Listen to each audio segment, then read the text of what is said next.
હવે આગળ મધ્યપાત્ર કોને કહેવાય તે કહે છે. રોક્યા શબ્દાદિક વિષય સંયમ સાધનરા જગત ઇષ્ટ નહીં આત્મથી મધ્યપાત્ર મહાભાગ્ય. આ પહેલી જે મંદ વિષયવાળી સ્થિતિ કઈ એ મુમુક્ષુ દશા છે, આત્માર્થીની દશા. આત્માર્થી હોવો જોઈએ, મંદ વિષયવાળો, સરળ પરિણામી, જ્ઞાનીની આજ્ઞામાં વર્તનારો, આત્મવિચાર કરનારો, કરુણા દયાભાવવાળો, કોમળતા દિગુણ, દયા, શાંતિ, સમતા, ક્ષમા, સત્ય, ત્યાગ, વૈરાગ હોય મુમુક્ષુ. ઘટ વિષય સદાય સુજાગ્ય. આ પહેલી ભૂમિકા આવી. હવે બીજી આ ભૂમિકા કે છે બીજી ગાથામાં એ આત્મજ્ઞાનીની ભૂમિકા છે કે જેને 5 ઇન્દ્રિયના વિષયો ઝેર રૂપ લાગે છે. એને આત્મા સિવાય બીજું કોઈ પ્રિય નથી. એને 5 ઇન્દ્રિયના શબ્દ, રૂપ, રસ, ગંધ, સ્પર્શા, આ 5 ઇન્દ્રિયના વિષયો જેને રોકી લીધા, તે પોતાની વૃત્તિ ત્યાં જવા દે નહીં, એને ગમે જ નહીં.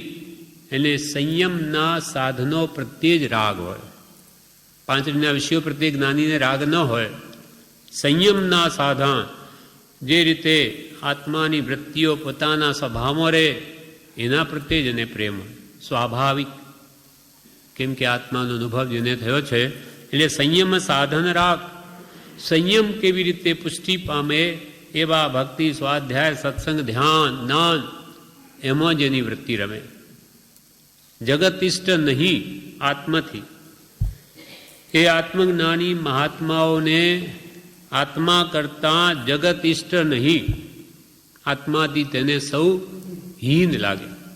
જગત ઇષ્ટ નહીં આત્માથી મધ્યપાત્ર મહાભાગ. એ મહાભાગ્યશાળી એવો તે મધ્યપાત્ર જીવ છે, મધ્યમ પાત્રતાવાળો જીવ છે. 5 ઇન્દ્રિયના વિષયોને જીતે તે જીતેન્દ્રિય થાય. ઇન્દ્રિય રાગ ટળે ત્યારે સંયમો રાગ થાય. 5 ઇન્દ્રિયના વિષયો પ્રત્યે રાગ ઘટે ત્યારે જ સંયમો રાગ આવે. ઇન્દ્રિય રાગ ટળે ત્યારે સંયમો રાગ થાય. સર્વ ભાવથી વિરામ પામવા રૂપ સંયમ છે. કૃપાલદેવી 866. સર્વ ભાવથી વિરામ પામવા રૂપ સંયમ છે. આ 5 ઇન્દ્રિયના વિષયો અને એને લઈને કશાય ભાવો એ જીવને મૂંઝવે છે, સંકલ્પ વિકલ્પ કરાવે, અનેક જાતની આકુળ વ્યાકુળતા લાવે. તેથી આત્મા હંમેશા ક્લેશિત પરિણામવાળો રહે. એટલે એ જેનું ગયું એટલે આત્મા પરમ શાંતિ અનુભવે.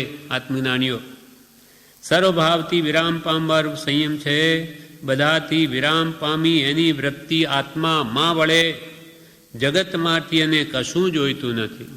સકળ જગત તે એઠવત, એઠવાડા જેવું એને લાગે. આપણને લાગતું નથી, કેમ કે આપણને જ્ઞાન થયું નથી. જ્ઞાનીને તો કે આવું તો અનંત વાર ભોગવ્યું, બધો એઠવાડો છે. 5 ઇન્દ્રિયના વિષયો એઠવાડા જેવું લાગે, આત્માથી સૌ હીન લાગે. એટલા સુધી આવે ત્યારે મધ્યમ પાત્ર મહાભાગ્યશાળી કહેવાય છે. રોક્યા શબ્દાદિક, શબ્દરૂપ, રસગંધ, સ્પર્શ.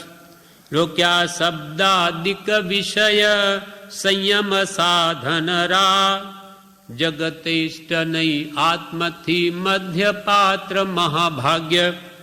હવે એથી પણ ઉત્કૃષ્ટ ભૂમિકા વાળા જીવો મુક્તિની નજીક પહોંચેલા તેની કેવી દશા કહે છે મહાપાત્ર જીવોની, તે કહે છે હવે ગાતા.